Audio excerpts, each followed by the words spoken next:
ஸ்ரீ குருபியோ நமஹ. எல்லோருக்கும் நமஸ்காரம், வணக்கம், வந்தனம், சுபதினம். மகா பெரிவாச்சரணம், சிவன் சார் துணை. இன்னைக்கு நான் ஒரு பதிவு குயிக்கா போட போறேன். அதுக்கு முன்னாடி ஒரே ஒரு டிஸ்டர்பிங் சமாச்சாரத்தை பத்தி என்னோட கமெண்ட் இங்க சொல்றதுக்காக இருக்கேன். குயிக்கா சொல்லிடுறேன். சில நாட்களுக்கு முன்பு நான் வந்து ஃபேஸ்புக்கில் ஒரு பேஜ் என் கண்ணில் பட்டுது. ஃபேஸ்புக்லேயோ வாட்ஸ்அப்லேயோ உங்களுக்கே தெரியும், மகாபெரிவா பேரை வச்சு ஏகப்பட்ட குரூப் இருக்கு. தமிழில் மகாபெரிவா பேர் இருக்கும், இங்கிலீஷில் இருக்கும். அந்த மாதிரி ஒரு குரூப்பில் ஒரு ப்ராஸ்டிடியூட் செக்ஸியாக தன்னுடைய ஃபோட்டோவை போட்டு she was inviting people with her telephone number. இது முதல்ல என் கண்ணில் பட்டது. அதுக்கப்புறம் நான் வந்து அந்த பதிவுக்கே கீழே போய் இது மகா பாவம், இதை உடனே எடுங்கள்னு போட்டேன். நான் அப்புறம் மறுநாள் பார்த்தேன், அது ரெஸ்பாண்ட் ஆகல. அதுக்கப்புறம் அந்த பதிவில் மேலே போயிட்டு to the administrator of this group kindly remove this அப்படின்னு போட்டேன். அதுவுமே அதுக்கப்புறம் ரிமூவ் ஆகல. அதுக்கப்புறம் நானே அந்த பதிவில் போயிட்டு பார்க்கும்போது நம்மளே போய் அதை வந்து ப்ரொடெஸ்ட் பண்ணால் அது ரிமூவ் ஆகுங்கிற ஒரு ஆப்ஷன் இருந்தது. அதில் ப்ரொடெஸ்ட் பண்ணேன். இப்போ அந்த பதிவு ரிமூவ் ஆயிடுது. இது ஒன்று.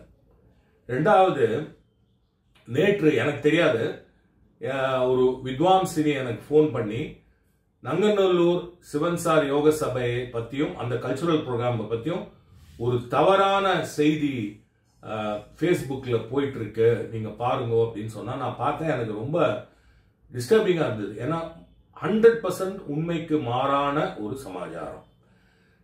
நம்மளும் என்ன பண்ணுறோம்னாக்கா, நம்மள மாதிரி இருக்கிறவர்கள் அது உண்மைதானா இல்லையாங்கிற கூட தெரிஞ்சிக்காம நான் பார்க்கறதுக்கு முன்னாடியே ஒரு 50 பேர் அது உண்மைங்கிற மாதிரி இப்படிதான் நடக்கும்னு எனக்கு தெரியும் அப்படின்னு சொல்லிட்டு ஏகப்பட்ட விமர்சனங்கள் அந்த பதிவை சப்போர்ட் பண்ணி without knowing whether it is correct R not. அப்புறம் அந்த வித்வாம்சினியே விட்டு நீங்க அந்த பதிவு போடுங்க, ஏன்னா அது ரிலேட்டட் டு தட் அப்படின்னு போட்டேன். அவங்க போட்டாங்க. போட்ட உடனே நானும் வந்து இதுல நானும் ஒரு அளவுக்கு சிவன் சார் என்ன இன்வால்வ் பண்ணியிருக்கார், அதனால எனக்கு உண்மை தெரியும், இதுதான் உண்மை அப்படின்னு நானும் போட்டேன். என்னை விட இன்னும் ஒரு வாலண்டியர் வந்து அதில் வந்து யூஎஸ்ஏல வந்த வாலண்டியர் அதில் இன்னும் நெருக்கமாக ஈடுபட்டவர், அவரும் ஒரு பதிவு போட்டு நீங்கள் போட்டது உண்மை இல்லை அப்படின்னு சொன்னார். அதுக்கப்புறமும் அது எடுக்கப்படவில்லை. அப்புறம் வந்து அந்த யார் போட்டாரோ அவரு, நான் உங்க தான் சொல்றேன், யார் சொன்னா, நீங்களே வந்து உங்களை தான் சொல்றேன், நீங்க நினைச்சு இவ்வளவு கமெண்ட் எதுக்காக போறீங்க அப்படின்னு சொன்ன உடனே நாங்க யாருமே இல்லாம ஒரு அந்த குரூப்ல இருக்க இன்னொருவர், அப்படின்னா நீங்க சொல்றது யாருன்னு சொல்லுங்க, அந்த உண்மையை சொல்லுங்க, அப்போ வந்து concern person will react to it அப்படின்னு அது போடவே இல்லை. அதுக்கப்புறம் யார் அந்த பண்ணாங்களோ அவங்களும் நானும் சேர்ந்து அந்த பதிவுக்கு போய் ரிப்போர்ட் பண்ணி அந்த பதிவு இப்போ மறந்து விட்டது.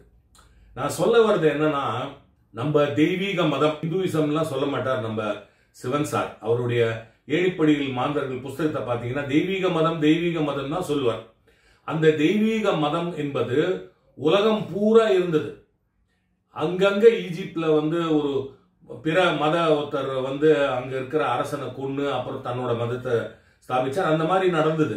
இருந்தாலும் இன்றும் பல்லாயிரம் ஆண்டுகளுக்கு மேலாக இந்த மாதிரி கொடுமைகள் நடந்தாலும் நமது தெய்வ மதம் உலகம் ஃபுல்லா இருந்துன்னு தான் இருக்கு. அதற்கு விரோதிகள் வந்து பெரியார்னு சொல்றாரு அவரோ, இல்ல வந்து கடவுளை மறுப்பவர்களோ, இல்ல மத்த மதத்தினரோ விட நாம தான் நமக்கு எதிரி. ஏன்னா இந்த மாதிரி நமக்கு வந்து ஒரு கடவுள் இன்னொரு கடவுளுக்கு சண்டை போட்டுப்போம், ஒரு ஊரு இன்னொரு ஊருக்கு சண்டை போட்டுப்போம், ஒரு குலதெய்வம் இன்னொரு குலதெய்வத்துக்கு சண்டை போட்டுப்போம், ஒரு ஜாதி இன்னொரு ஜாதியோட சண்டை போட்டுப்போம், ஒரு மடம் இன்னொரு மடத்தோட சண்டை போட்டுப்போம். சோ இதை பார்த்து மற்ற நம்மளை நம்பாதவர்களும் எதிர்மதம் நம்மளை பார்த்து சிரிப்பாங்க. ஆனால் அதையும் மீறி இந்த தெய்வீக மதம் வளர்ந்து கொண்டுதான் இருக்கும் என்பது சார் சொன்னது. இதுல ஓம்காரானந்தா அவர்கள் சொன்ன ஒரு விஷயத்தை சொல்லிட்டு நான் என்னோட சென்டர் பதிவுக்கு வரேன். Hindu spiritual and service fair, Hindu ஆன்மீக மற்றும் சேவை கண்காட்சி கிட்டத்தட்ட 13 வருடங்கள் குருமூர்த்தி அவர்களால் நடத்தப்பட்டது. அந்த ட்ரஸ்டுக்கு வந்து ஹெட் வந்து ஓம்காரானந்தா. ஒரு வாட்டி அந்த 13வது வருஷம் நினைக்கிறேன், அந்த இனாகுரல் ஃபங்க்ஷன்ல ஓம்காரானந்தா பேசும்போது நமக்குள் இருக்கும் இந்த வேற்றுமைகளை எல்லாம் ஓரமாக ஒதுக்கிவிட்டு நாம் ஒன்றாக சேர வேண்டும். இது வந்து அத்வைதமா துவைதமா விசிஷ்டாத்வைதமா பார்க்காதீங்க. ஏன்னா அதெல்லாம் பல்லாயிரக்கணக்கான ஆண்டுகளுக்கு முன்னால் நடத்தப்பட்ட ஒரு பிலசாபிக்கல் டிஃபரன்சஸ். அதுக்கும் இன்னைக்கு நம்மளோட டே டு டேக்கும் சம்பந்தமே கிடையாது. அதை வச்சு நம்மளுக்குள்ள சண்டை போட வேண்டாம்.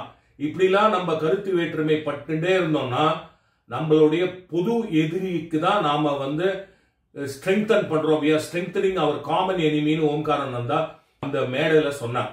அதை தான் இப்போ நான் உங்க எல்லாருக்கும் ஞாபகப்படுத்துறேன். உங்க எல்லாருக்கும் நானே ஞாபகப்படுத்திக்கிறேன். இப்போ இந்த பதிவு இந்த உங்களுக்கு தெரியும், பெரியவா வந்து தன்னுடைய தம்பியுடைய கோவில் யோக சபை அதோடைய கும்பாபிஷேகத்துக்கு முன்னாடி 2ஆம் தேதி பிப்ரவரி 12 தன்னுடைய மயிலாப்பூர் கோவில் கும்பாபிஷேகத்துக்கு பின்னாடி 10ஆம் தேதி பண்ணிட்டார். ஸோ அந்த கோவிலுக்கு வந்து கும்பாபிஷேகத்துக்கு எப்படி போறதுன்னு தெரியல. அதனால நான் வந்து கும்பாபிஷேகத்துக்கு ஒரு 3 நாள் முன்னாடி மத்தியானம் போய் அந்த கோவிலை பார்த்தேன். அப்போ எனக்கு என்ன தோணித்துன்னா, அந்த கர்ப்ப கிரகத்து மேல இருக்கிற கும்பம், அதுக்கப்புறம் அந்த பின்னாடி இருக்கிற கோபுரத்தில் இருக்கும் கும்பங்கள், அதுக்கப்புறம் அந்த கர்ப்ப கிரகம், இதெல்லாம் அபிஷேகம் நடக்கும்போது பார்க்கணும்னா ஃபியூ ஹண்ட்ரட்ஸ் தான் பார்க்க முடியும். அவ்வளோ சின்ன இடம் அது. பிளஸ் அந்த தெருவுமே ரொம்ப நேரோ தெரு. ஸோ அங்கிருந்து பார்க்கணும்னா அந்த பணிக்கு நிறைய உதவியவர்கள், அந்த வாலண்டியர்ஸே நிறைய பேர் இருக்கா. அவங்க ஃபேமிலியே அங்க வந்து நின்னாவே அந்த இடம் போதாது. ஸோ அந்த மாதிரி இருக்கும்போது நான் வந்து என்னுடைய மனைவிட்ட என்ன சொன்னேன், நம்ம வந்து அந்த கும்பாபிஷேகத்துக்கு போக வேண்டாம், ஏதாவது ஒரு சேனல்லையோ அதில் வந்து வெப்சைட்லையோ அது வந்து டெலிகாஸ்ட் ஆகும் வெப்காஸ்ட் ஆகும், அதை நம்ம பார்த்து கணக்கில் போட்டுடலாம். இதெல்லாம் முடிந்து ஒரு 2-3 நாள் கழிச்சு போய் அங்க வந்து தரிசனம் பண்ணிட்டு வரலாம் அப்படின்னு நான் சொன்னேன். இதுக்கு இன்னொன்னு என்னன்னா, அதுக்கு மூல காரணமாக இருந்த கணேச சர்மா அவர்கள் அந்த மகாபெரிவா மயிலை கோவிலுக்கு வந்து பூமி பூஜை நடத்தும் போது என்னையும் கூட்டு அங்க அந்த பள்ளத்துல இறங்கி அந்த கோல்ட் காயினை வைக்க சொல்லி நிறைய பேருக்கு அவர் ஹானர் பண்ண மாதிரி எனக்கும் வந்து பொன்னாடை போட்டு எனக்கு வந்து மகாபெரிவாவுடைய பியூட்டிஃபுல் ஒரு போட்டோவை கொடுத்து, அதுக்கப்புறம் வந்து ஒரு கவர்ல வீட்டுக்கு வந்து பார்த்தா ஒரு 1000 ரூபாய் பணமும் எனக்கு கொடுத்திருந்தார். நான் அப்பவே கேட்டேன், எனக்கு எதுக்கு இதை பண்றீங்கன்னு. அப்ப கணேஷ் சர்மா சொன்னார், இது உனக்கு இல்ல, உங்க அப்பா சார்பாக உனக்கு பண்றேன்னு சொன்னார். அதனால அந்த கும்பாபிஷேகத்துக்கு போனோம்ங்கிறது எனக்கு இருந்தது. ஆனா இந்த மாதிரி ஒரு பிராக்டிக்கல் டிஃபிகல்ட்டில நம்மளால போக முடியாதுன்னு நாங்க நினைச்சிருந்தோம். இதுக்கு என்ன ஆச்சு, இது 10ஆம் தேதி காத்தால கும்பாபிஷேகம், 9ஆம் தேதி சாயங்காலம் நம்ம யோக சபை கல்ச்சுரல் ப்ரோக்ராம்ல காயத்ரி கிரீஷோடைய கச்சேரி நடந்தது. அதுக்கப்புறம் பாலக்காடு ராம்பிரசாத் கச்சேரி முடிந்தது. அது அவங்களெல்லாம் ஆனர் பண்ணிட்டு நான் நைட்டு திரும்பி வந்திருந்தேன். அப்போ என்னுடைய டாக்டர் துஜாவந்தி கிட்டேன்னு ஒரு போன் கால். அவர் சொன்னா, அப்பா வந்து நான் சாயங்காலம் அங்க மயிலாப்பூர் கோவிலுக்கு போயிருந்தேன். அப்ப ரமணன் சார், உங்களுக்கே தெரியும், SST ரமணன், அவர் வந்து மகா பெரிவா காஞ்சி மடத்துக்கு ரொம்ப ரொம்ப க்ளோஸ். அதே மாதிரி சிவன் சாருக்கு ரொம்ப க்ளோஸ்.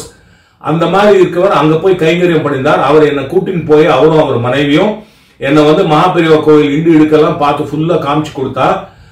அவர் சொன்னார், உங்க அப்பாவையும் அம்மாவையும் நாளை காத்தால கும்பாபிஷேகத்துக்கு வந்துட சொல்லுங்கன்னு சொன்னார் அப்படின்னா எனக்கு தூக்கி வாரி போட்டது. உடனே என்ன பண்ண, வண்டியை ஓரமா பார்க் பண்ணிட்டு ரமணனுக்கு போன் பண்ணேன். சார், அங்க வந்து சின்ன இடம், நிறைய VVIPs எல்லாம் வருவாங்க, நீங்க எங்களை வர சொல்றீங்களேன்னு. அவர் உடனே சொன்னார், பெரியவா உங்களையும் விஐபியை தான் ட்ரீட் பண்ணுவார், வந்துருங்கோ, 7:30 மணிக்கே வந்துருங்கோ அப்படின்னார். எனக்கு புரியல. சரி, இது ரமணன் மூலமாக பெரியவா நமக்கு இட்ட ஆணை என்றே நினைத்துக் கொண்டு ஒன்லி திங், அந்த டு ஹெல்ப் த சிச்சுவேஷன் அவர் 7:30 சொன்னார். 7:30 மணிக்கு நம்ம அங்க போயிட்டு பயங்கர கும்பலா இருந்தா அவரை எம்பராஸ் பண்ண முடியுமா இருக்குமே நினைச்சிட்டு நாங்க என்ன பண்றோம், ஒரு 6:15 அங்க போயிட்டோம். போன உடனே கணேஷ் சர்மா டகால்னு இந்த வாலண்டரி பேட்ஜ் பாருங்க, இதை எங்களுக்கு மாட்டி விட்டார். அங்க அது நடந்த ஒரு 15 நிமிஷத்துல அவங்க வாலண்டியர் ஒருத்தர் வந்து, நீங்க 2 பேரும் மேல வந்து உங்களுக்காக சேர் போட்டிருக்கு, அதுல வந்து உட்கார்ந்துருங்க. நாங்க மேல போய் ஒரு 6:45 அங்க போய் அமர்ந்தோம். எங்க ஏத்த மாதிரி அந்த கர்ப்பகிரகத்து மேல கும்பம், கீழே மகாபெரிவாவுடைய சன்னதி, பின்பக்கம் அந்த 5 கோபுர கலசங்கள். அங்க 6:45 10:45 மட்டும் அங்க அமர்ந்து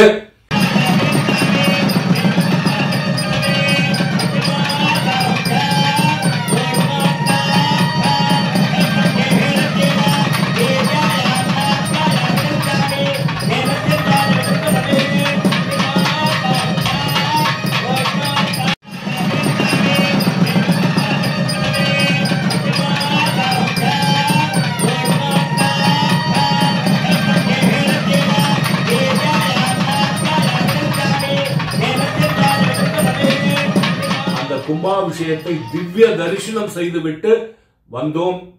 அதற்கு ரமணன் மூலமாக மகா பெரிவா எங்களை தடுத்தாட்கொண்டார் என்றால் அது மிகையாகாது. இதை சொல்றதுக்கு தான் இந்த பதிவு. பெரிவா சரணம், மகா பெரிவா சரணம், சிவன் சார் துணை. ஸ்ரீ குருப்யோ நமஹ.